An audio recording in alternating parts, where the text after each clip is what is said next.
With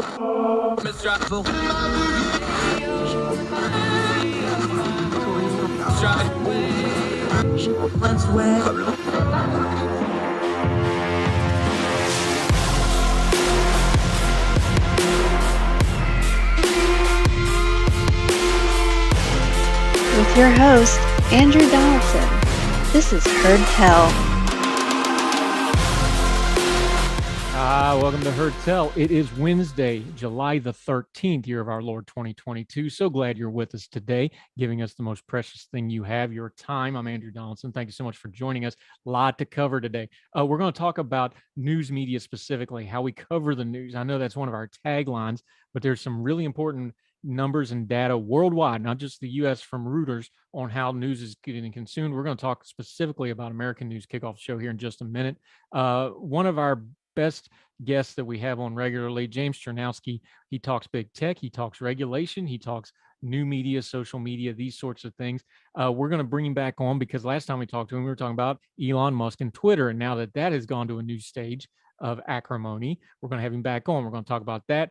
Elon Musk, Twitter, some good information you need to know because it's going to get really loud in social media and in the court system, but it's not the normal court system. He's going to explain that to us in detail. Also talk a little bit about some of the government regulation stuff that goes into those things. James Chernowski is our guest on the program today. Also, we're going to touch in the UK, the Tory leadership race. We've got our 8 nominees that will be going through the process. We'll detail those in a little bit, and we'll end the show on our good uplifting segment. We always try to end on a good note. Forgotten Harvest, a meal program up in Detroit, standing the gap for kids who rely on school lunches during the summertime. We will cover that as well. But first, let's start with this piece in Axios. You know our tagline here, turn down the noise of the news cycle. Turns out we're not the only ones doing that. This is from Axios. The headline, news engagement plummets as Americans tune out. As always, this will be linked in the show notes. Make sure you read the piece in its entirety. But I want to bring up some of the data points they found in here. The big picture, according to Axios, the level of news consumption in 2021 took a nosedive following historic highs in 2020. Now, of course, that was an election year. This isn't, so that usually happens, but this is notable for a couple of reasons. The war in Ukraine, this is from Axios, a series of deadly mass shootings, the January 6 hearings in the Supreme Court's revocation of abortion rights, and the leak, which is one of the biggest news stories in a long time, haven't been able to capture the same level of attention spurred by the onset of the pandemic in the 2020 election. Engagement with news content across all platforms declined significantly for the first half of 2022. Cable viewerships among the 3 major cable newsworks, CNN, Fox News, MSNBC, is on average down 19% in prime time for the first half of this year compared to the first half of 2021. Those losses skew heavily towards CNN and MSNBC, which are down 47 and 33% respectively. Fox's ratings actually ticked up about 12% in that 6-month span, but that is a slowing of growth even for them. News app sessions for the top 12 mainstream most trafficked publishers dropped 16% in the first half of 2022. Website visits for the top 5 news websites by unique visits dropped by 18%. These are significant numbers, folks. Engagement on social media, listen to this, with news articles cratered over the past 6 months, dropping 50% since the first half of last year. Despite more articles being published, according to the data from NewsWhip, engagement is measured by the interactions with the articles, which indicates likes, comments, and shares. The sheer drop-off of social media engagement with the news was likely influenced by Facebook's de-emphasizing news in the news feed as it moves to a news consumption to the news tab. However, this is from Axios, in some cases, engagement has fallen below pre-pandemic levels. A news diet, quote-unquote, whiplash among the top 12 news apps. Sessions in the first half of 2022 are down 13% compared with the first half of 2019. Engagement with those news sites or interactions are down a whopping 42% compared to the first half of 2019. The pre-pandemic comparisons for cable news viewership also shows a drop, with numbers for those 3 major cable networks in prime time down 15% in the first half compared to the first half of 2019. Fox News is up slightly, but MSNBC and CNN are down 16% for MSNBC and 35% for CNN, which also explains why CNN just cleaned house in their management and executive firm. The interested in the presidency, listen to this bit.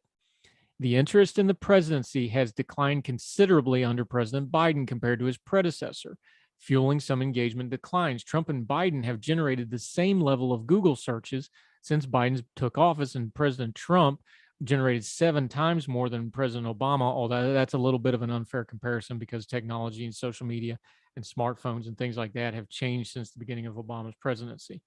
The big picture is this: survey data shows Americans have grown weary amid what feels like a never-ending cycle of bad news. The percentage of respondents in the Reuters Institute, that's a study we're going to cover in our next segment. Don't go anywhere. That's a worldwide report. Folks that sometimes or often actively avoid the news is up to 42% in 22. That's up from 38% in 2017. Interest in the news amongst those surveyed in the U.S. fell 12 percentage points from 55% last year to 43% in 2022. We will link to all this. I know that's numbers heavy, but I want to go through that data to prove this point. And the headline was actually accurate here. Folks are tired of the news. They're tuning it out. And when they tune it in, they're going to specified things. Interestingly enough, one of the sales pitches for President Biden to become president was you weren't going to hear about him on the news every day like Trump. And that's not entirely true because the president's going to be heard about.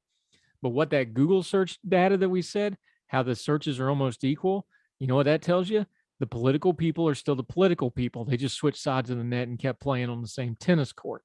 But everybody else, the casual news viewer, the average American, whatever that might mean, but the average news consumer, they're tuning into less and less news, especially traditional media, broadcast news, and even the social media stuff that they usually consume, they're tuning out of. People are worn out. The business model from the pandemic and the Trump years and things like election seasons mean folks that run media companies want those same numbers all the time because those are the high watermarks. So they tailor their coverage to try to replicate that year around. But the problem is, and we've got the data now, they're burning out the audience. People don't want 24 hours of crisis and bad news. It's one of the reasons we started doing Heard Tell. We wanted to turn down the noise of the news and get back to actual information. If these news companies want to continue to be in business, they may want to look at that model and do it themselves because people are voting with their clicks and their eyeballs and their feet, and they don't want bad news 24/7. More Heard Tell right after this.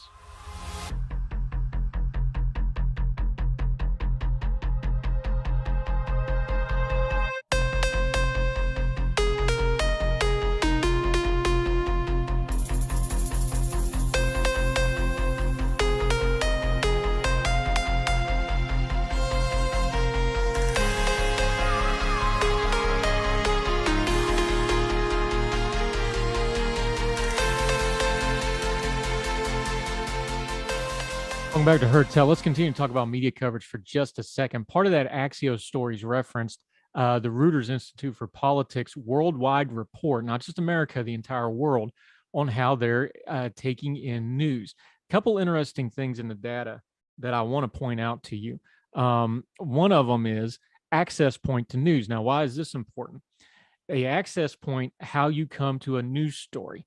Between 2017 and 2022, went from 32% got direct access to website and apps, and 23% got their direct initial access through social media. That number has almost inverted. 28% now get it through social media first, and only 23% get it through direct access. Why is that important? That means the stories that go viral, that trend, people who go through their following networks to get news stories. That's what's happening there. More and more people are getting it through their social media and not through the direct site. And that's very important in a lot of different ways. Another interesting tidbit: Facebook, is it losing its dominance? It sure looks like it. This is broken down in a variety of ways, but Facebook has been flat and actually declined for a number of people, the average market for people's access to news. It's followed by WhatsApp, Instagram, Facebook Messenger, and then Twitter, Snapchat, and some other things after that. Proportions that used each social network for news in the last week, average of 12 markets. This goes back 10 years. So over the last 10 years, Facebook has dropped about 6 points. YouTube has gone up 3 points. WhatsApp has gone up almost double to 15% from 7%. Twitter and Instagram have gone up. Instagram has gone from 2% to 12%, a very large jump. And then there's some others as well. Here's one that I really wanted to point out to you, though. This is broken down by country, proportion who think they see too much news on each network. In the the UK believes that they see too much news on Facebook by 21% to 55% that think it's about right. Twitter, 11% think it's too much news, 73% think it's about right. On too much news for Instagram, 8%, 66% say it's about right. And for TikTok, 9% and 65% says it's about right. By country, it goes like this: top markets saying there's too much news in their social media. India, 23%, Austria, 23%, South Africa, South Korea, the US down at 22%, the UK at 21%, Australia at 20% that think there's too much news in their social media. One more interesting tidbit from this data. It's a big data sheet. It's a 130 some page PDF. We will link to it. Please read the whole thing.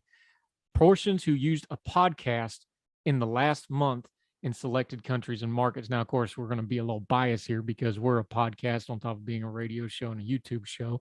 That's one of the metrics I have. I can look at the different countries that look at us. Of course, we're US heavy, but Canada, the UK, Ireland, my one buddy in Costa Rica. I see you, Bobby Cam. Good to see you. Ireland, 46%. Sweden, 44%. Norway, 42%. Spain, 41%. US, 37%. Canada, 36%. That's a huge increase in Canada. Switzerland, Argentina, Singapore, Australia, Denmark, Austria, Finland, and the Netherlands are all in the low 30s. Belgium, Italy, France, Germany, Japan, and the UK down in the high to mid 20s. Worldwide, the average number is 34% access to podcasts in the last month, up 3 points compared with 2021. Podcast is on the rise. YouTube is on the rise. Social media is on the rise. Traditional media continues to decline. And even new media like Facebook flattened and starting to slide off. Very interesting data points on how you get your news. We will link to this piece. Please read the whole thing. More Heard Tell right after.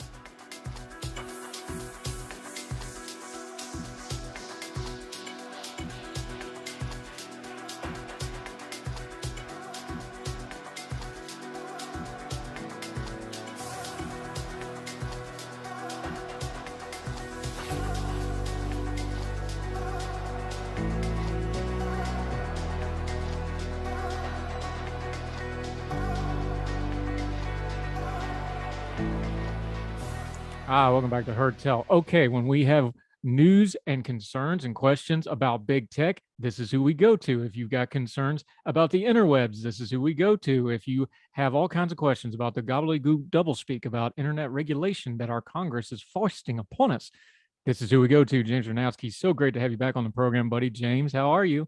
I'm doing great. Thanks for having me. Is there anything interesting going on in the big tech social media realm that we should maybe talk about?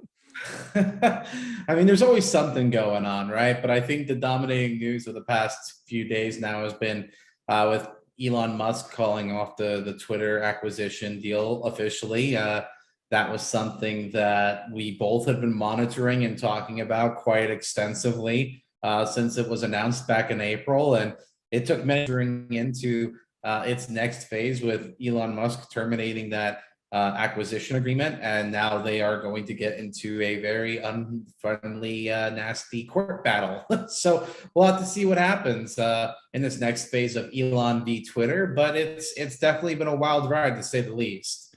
Now, we actually talked about this when it first happened. I was being facetious there because I specifically brought you on because last time we talked, this is what we talked about.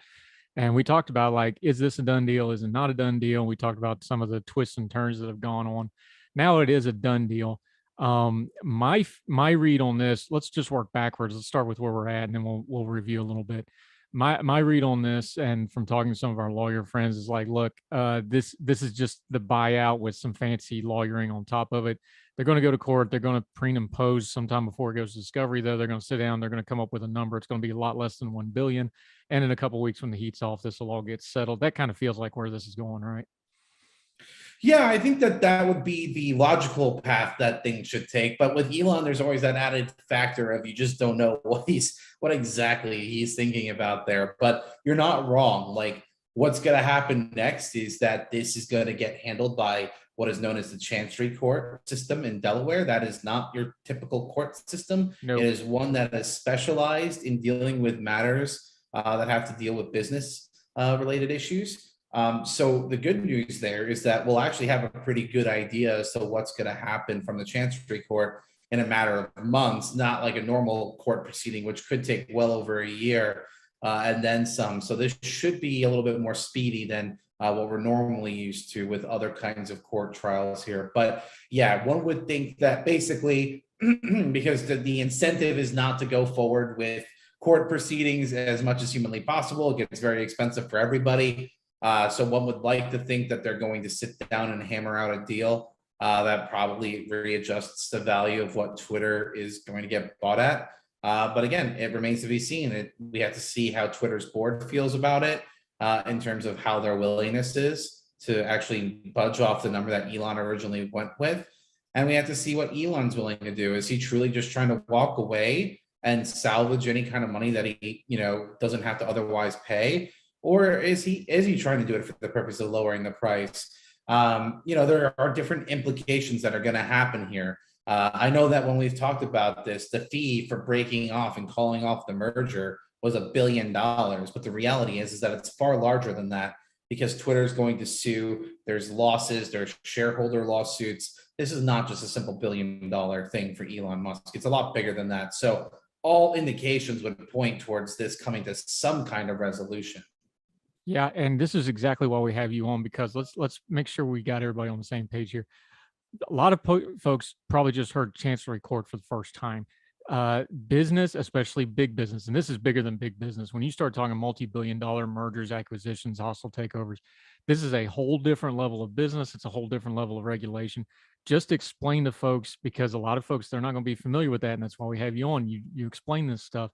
Just break down what the Chancery Court does, because that's very, very different than like civil litigation, or even like we've seen a lot of stuff like even with Elon Musk, where the SEC takes him to court over certain things with stock manipulation, things like that. This is a whole different beast. No, you're absolutely right. It's a completely different beast than your traditional court, because the Chancery Court in Delaware, which is a fun fact for your listeners, Delaware is the most incorporated state in the entire country. Every single business that usually wants to get incorporated does so in the state of Delaware, in part because of this unique legal system that they have working there. But basically what ends up happening here is that basically Delaware has its own separate court system that deals with business matters. And because that is how they are structured, they are specialized in dealing with it.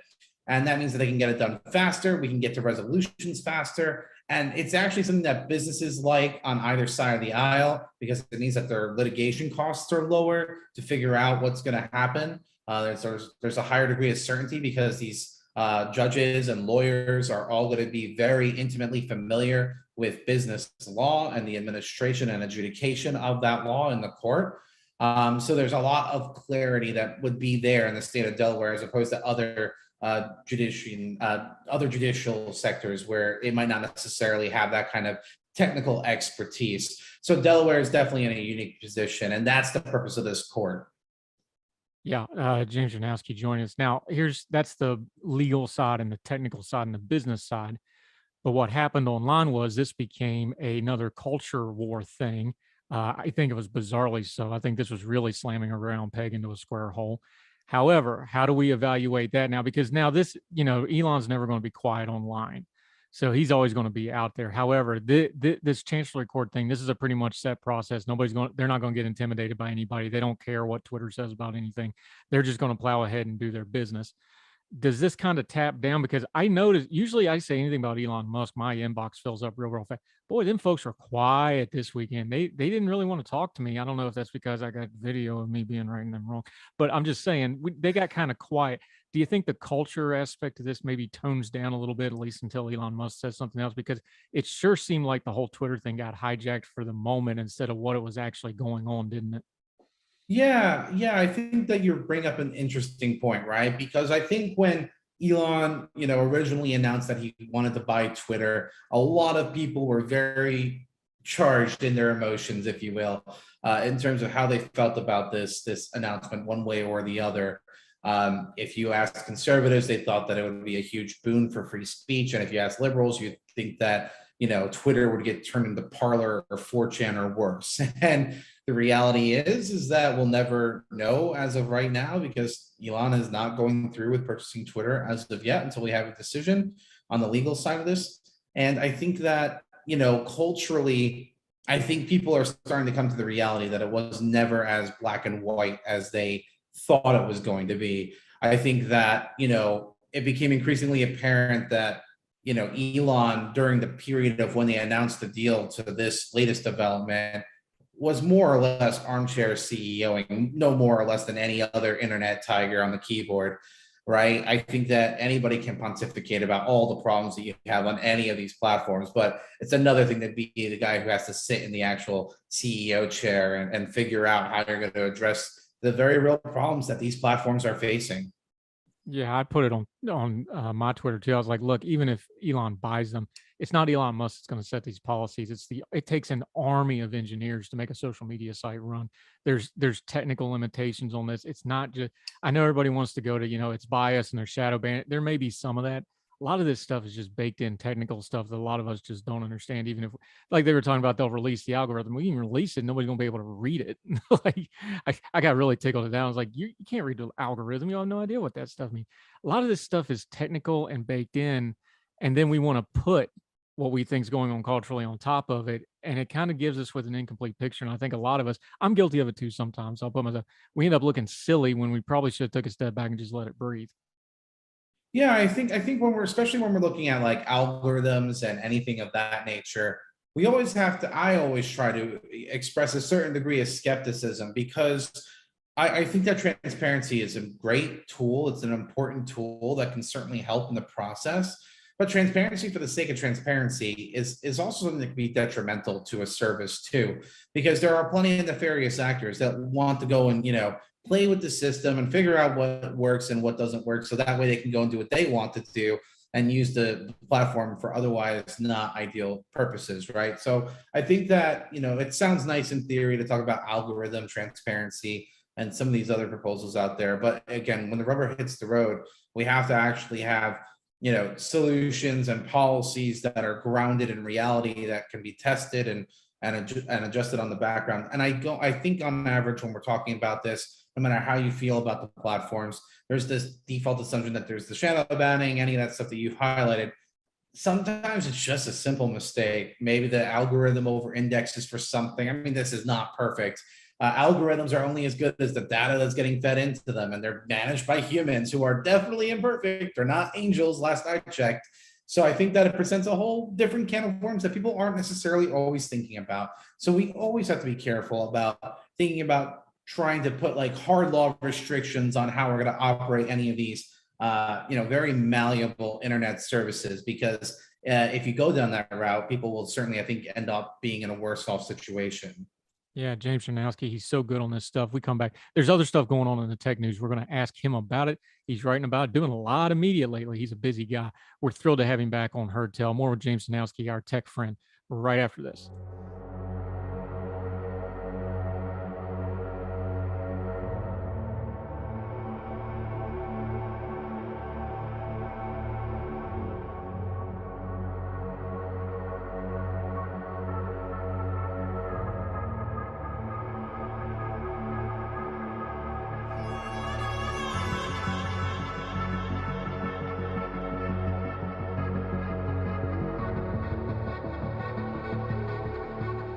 Welcome back to Heard Tell. He is our tech expert, big tech expert, regulation expert. Love having him on. Good information. James Chernowski.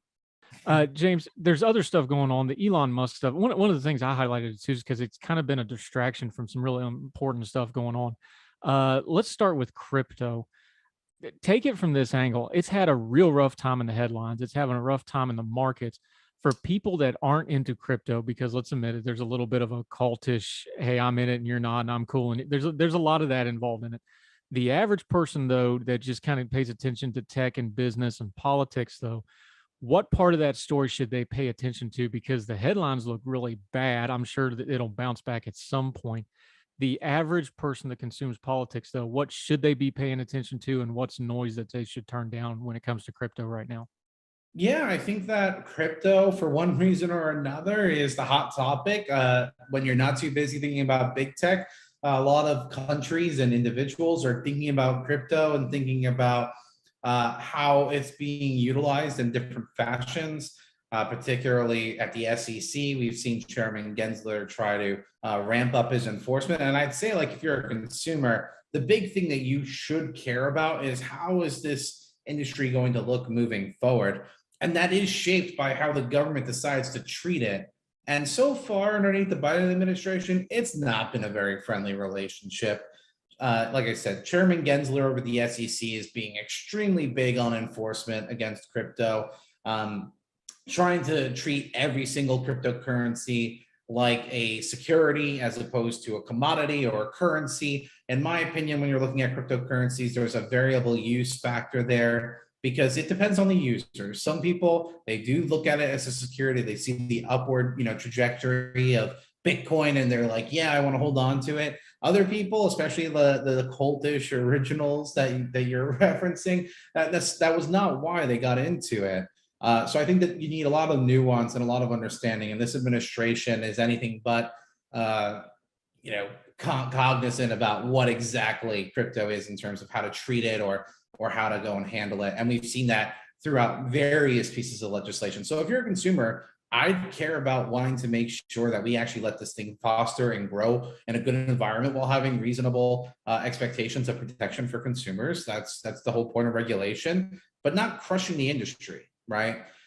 This is actually really important to a lot of Americans. A lot of millennials actually own crypto. A lot of Gen Z own crypto. A lot of minorities own crypto. So there's a lot of people who stand to gain if we go and have a light touch approach, similar to what we saw when we had a light touch approach to the internet that resulted in countless amounts of growth to the United States and really put us to be a leader, right? So that's what we want to see moving forward. If you're a consumer, that's what I would want to see. Now, I've been super critical of crypto. I don't partake because I don't understand. I'm just honest. I've got friends that really know this stuff who have tried to explain it to me, and I can't get my head around it. So I'm going to defend crypto here for just a second, though. Tell me if this works.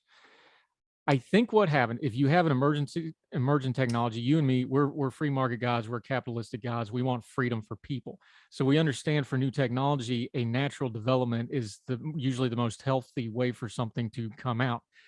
This kind of reminds me, I think, of the .com stuff, where when the internet first came out, it got really top heavy. You had the bubble collapsed, but then after that, it developed into what it became. And then you had social media, and then you had the smartphones and the iPhone. People forget iPhones aren't that old. We've only had them 15 years. After that initial top heavy collapse is when the internet really became what the internet was going to be.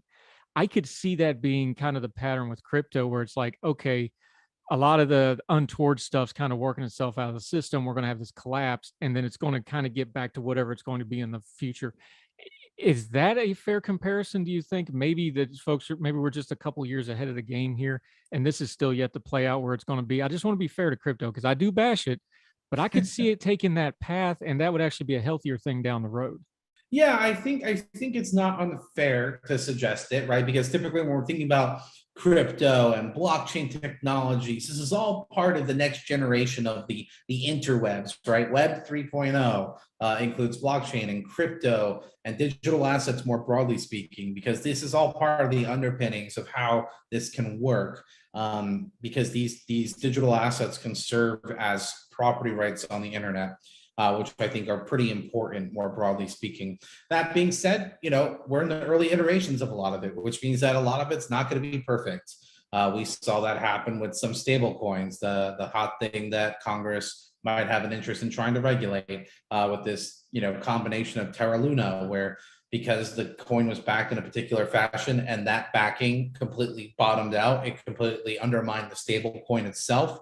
So I think that, it's a matter of trying to figure out where the vulnerabilities are, where are the kinks, and building up that user trust. So that way, when you do get, Web 2.0 and that build out, that we saw that led to the rise of social media and all that for the Web3 equivalents, we can actually have that happen a little bit more smoothly. But you're always gonna have these bumps in the road. These things are to be expected.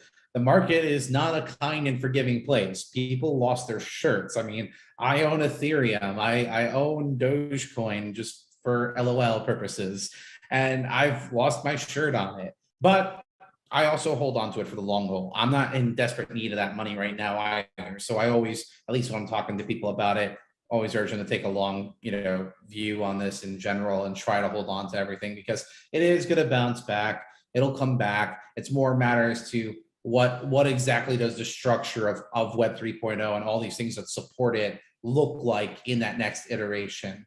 And that'll come as technology develops and use cases develop. Now, all that's still very, young right now. Think about some of the use cases right now that we have, like, let's say with NFTs, right? One of the early use cases right now is actually with music and artists. That's a little niche. And it's another way of trying to break down current systems right now where you could go and do through Spotify or something else as opposed to a traditional record label.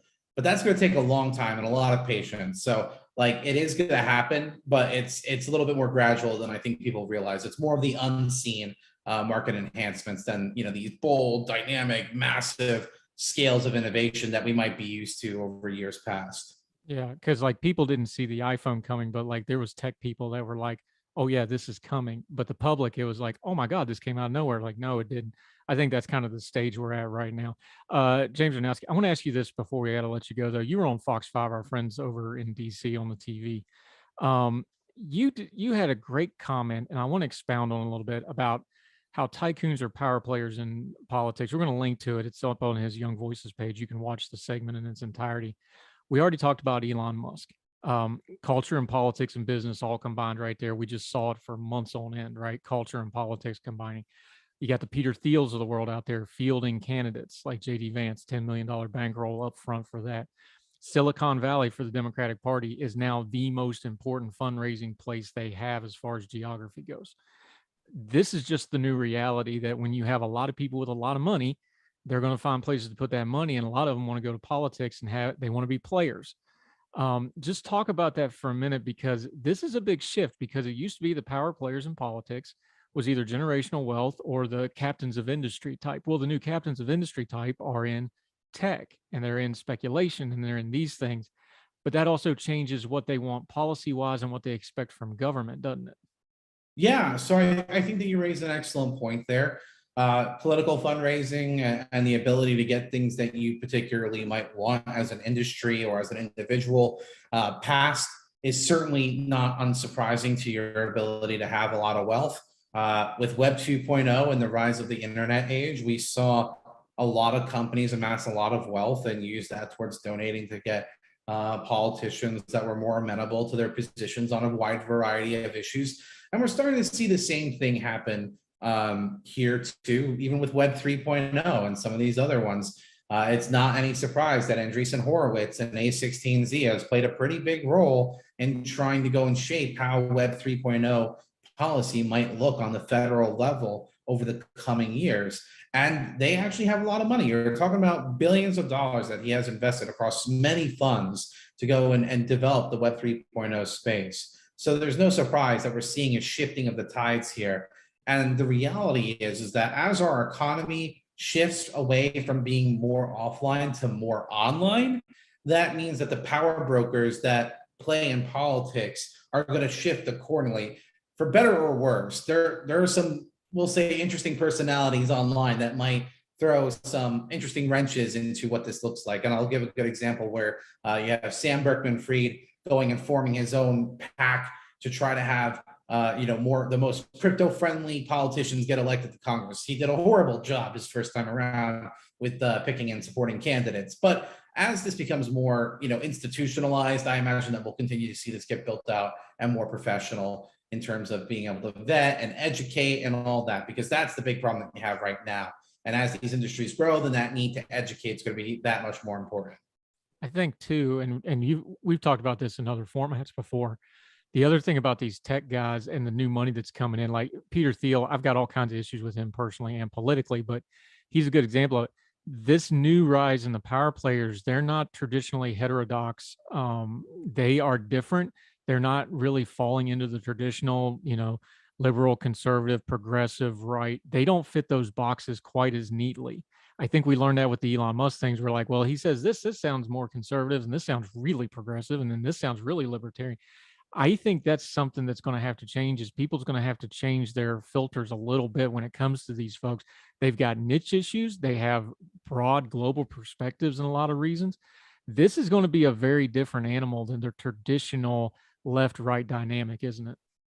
Oh, absolutely. But I think that's more of a symptom of the reality of politics as it currently stands. There's a lot of, I think it's impossible to miss the amount of frustration there is with Washington. I mean, our organization is doing an entire campaign about Washington waste and how people are paying more to get less because this administration that's currently in power is focused on doing all kinds of radical things that actually aren't what people want. Like they are heterodox on average. And when you have someone like Elon Musk or Peter Thiel, who are heterodox thinkers and don't necessarily line up cleanly R or D, it puts you in a weird position because now it means that you actually have to think a little bit more than you might have otherwise had to, which could be a good thing, right? Like I would like to think that I would want to encourage not just politicians, but voters to become more heterodox in their thinking in general. I think that there's actually a lot of benefit to that in terms of just wanting to develop your thoughts and your beliefs and your core values.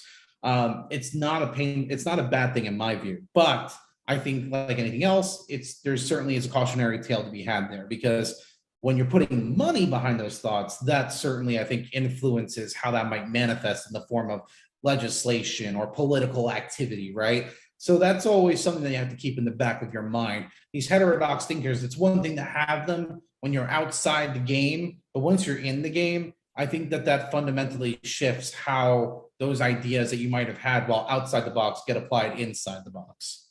Yeah, and unfortunately, we're going to see it actually test bedded here because it looks like some of these candidates might get through. James Zarnowski, he does outstanding work. We love having him on. He's a regular here on Heard Tell, but you're a busy guy. You got a lot of irons in the fire, buddy. So until we get you back again, which is going to be at least a couple of weeks because you're getting ready to hit the road, let folks know where you're working, what you're working on, where they follow you on social media until they see you again next time we have you on Heard Tell. Yeah, no, it's a very busy slate coming up. I'll be out in Las Vegas this upcoming week for Freedom Fest to go and do a panel on, you guessed it, big tech. So it's been a lot of fun getting to go and do that kind of stuff. But if you ever want to catch up on my musings, I always encourage people to follow me on Twitter at JamesCZ19.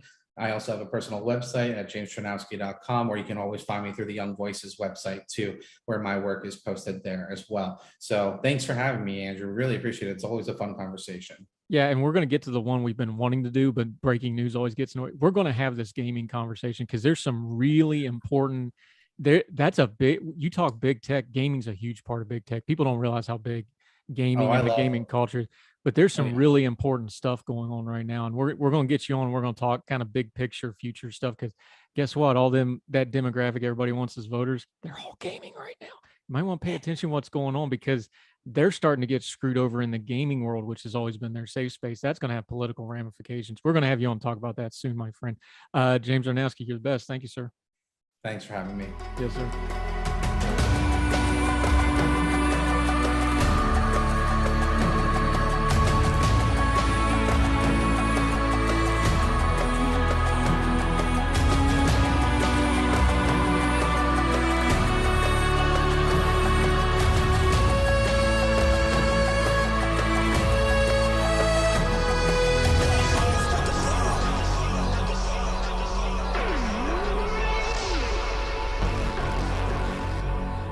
Welcome back to Heard Tell. Today is the first round of voting as the Conservative Party over in the UK start to try to find a new leader and by default a new prime minister since Boris Johnson resigned. We've been covering it quite a lot on this program with our wonderful UK friends and contributors. Let's just go through this real quick. There are 8 candidates at this point. The way this works is they will do voting rounds starting today, and the least amount of votes, that candidate will drop off until they get down to 2. Once they get down to 2, they'll do a 6-week campaign within the party for them to go around, do debates, things like this, until the entirety of the Conservative Party votes. That's going to happen in the early September. So we got a little ways to go here, but starting today, they'll do rounds of voting. The bottom vote getter drops off. So who's the candidates here? Rishi Sunak. He was the leading vote getter among the MPs. Now, again, these numbers will change a little bit because the entire party will select not just the MPs, but we're going to go in the order of the MP vote tallies for the candidates here. Rishi Sunak, of course, his resignation, along with Savi Javid, was the one that really catalyzed the fall of Boris Johnson. He's 42 years old. He is known for his economic policies that are not super popular within parts of the party or the populace, but we'll see how that one goes. He was the former chancellor. He's established himself as a favorite. I'm reading from Financial Times here. Thanks to first mover advantage, a slick campaign launch video, and the backing of many MPs from across the party. But his message of fiscal discipline has proved unpopular with some Tories. He's for things like tax increases, but we'll see how that goes.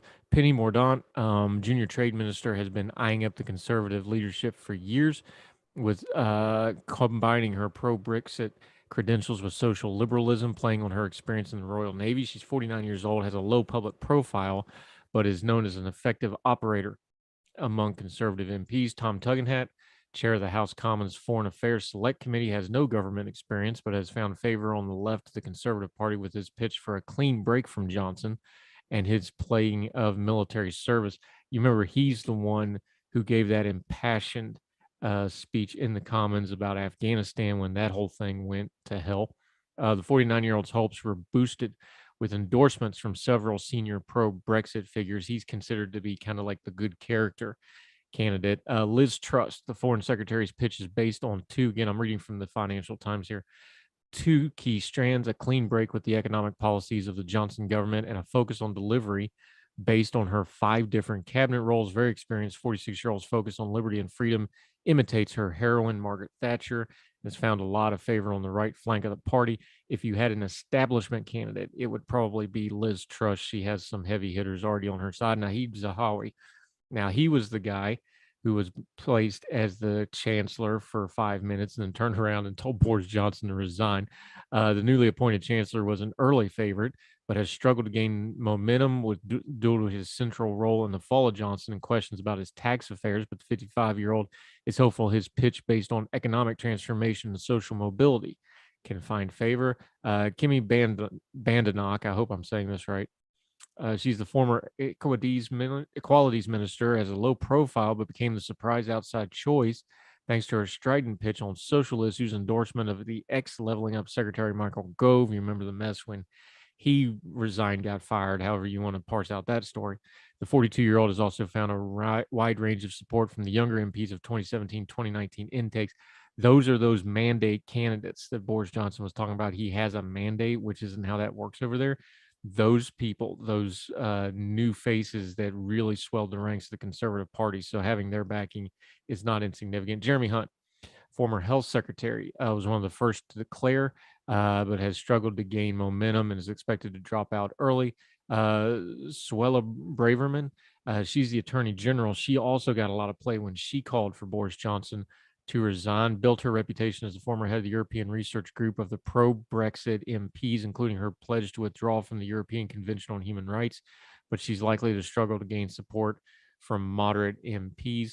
The ones who have already pulled out, Savi Javid, as we already said, him along with Rishi Sunak were the two big ticket, big name resignations that really got the ball rolling on this thing. This is his third shot at trying to get the conservative leadership, but he dropped out before the first ballot. Remy Christie also withdrew before the first ballot. Priti Patel, who a lot of people thought would make a harder push, a lot of inter-party politics there. She has not had a good run in the press the last few weeks and months, frankly. She decided not to take a bid for leadership after all. And then Grant Shapps, who dropped out of the race on July 12th and endorsed Sunak. So that's what's going on over in England. Keep an eye on this. First round of voting today, they'll get rid of the lowest vote tally person, and they'll continue on until there is only 2, and then there can be only 1. We'll keep following it right here on Heard Tell. More after this.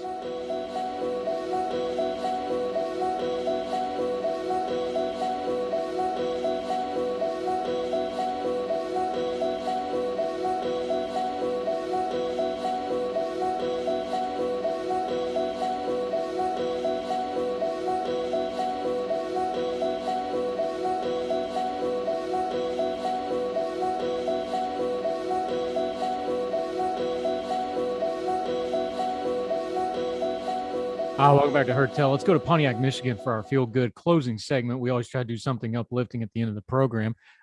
This is from WXYZ.com. That's Detroit ABC 7. When local kids are struggling with food insecurities, Forgotten Harvest is there as a reliable source in the community, providing meals to those who need it most. We get in the neighborhoods where there would be no food if we didn't bring it to them, and we can't do it without the help of our donors, said Marguerite Kaiser, food program supervisor with Forgotten Harvest. The summer lunch program through Forgotten Harvest provides free balanced meals to Metro Detroit children, helping to bridge the gap after kids lose access to the school subsidized programs during the school year. When summer comes, it's very challenging for them to get a nutritious meal. So when you come out to a place like this and you see them out there, at least they're getting a meal. It's very rewarding. There's photos here. They're using like a picnic shelter at a park type situation, and there's all the kids there. Murphy Park in Pontiac is just one of 20 sites this year where summer lunches are being distributed. It's the last leg in the journey after the food is packed by the volunteers. Through the donations of both individuals and corporations, we're able to come to places like Murphy Park and provide lunch to at-risk kids that otherwise may not get a meal, Kaiser said. Forgotten Harvest works with partners like the nonprofit Take One Community Program and the city of Pontiac to make it all happen. We're the organization. We connect the dots. I appreciate everything that Forgotten Harvest does, and they need better support from throughout the community because they feed a lot of people. And without them, a lot of people would be forgotten, but they don't forget. Johannes Bold, CEO of Take One Community Program, said, on average, Forgotten Harvest says they provide about 100,000 lunches to more than 20,000 kids throughout the Metro Detroit every summer. The impact is far and wide. The program that Forgotten Harvest runs is critical importance to our community's young people. Pontiac Mayor Tim Greenwell said. Portia Fields Anderson, the program coordinator for the city of Pontiac, says many people come together to help positively impact local children's life. It takes a full community. And the whole thing about it takes a village. Be part of that village, Fields Anderson said. If you want information on this program, the links will be in the show notes. This has been good to see people do this. They had trouble during COVID with this. I know some states like my native West Virginia, they're actually running school meals on school buses trying to get them out to kids during the quarantine days. Good to see folks are doing this important program. Good for our community doing it. That'll do it for Heard Tell today. Make sure you reach out to us. We'd love to hear from you at Heard Tell Show on gmail.com, at Heard Tell Show on the Twitter. Love to hear from you. We're going to be back tomorrow, continuing to turn the noise of the news cycle down. More great guests, more information, still no hollering and still no caterwauling. No matter how bad it gets out there, we're going to keep our bearings. So till we talk to you again, we hope you're well. We hope you're well fed. And we'll talk to you tomorrow for more Heard Tell. All the music on Heard Tell is provided under a Creative Content license from monstercat.com.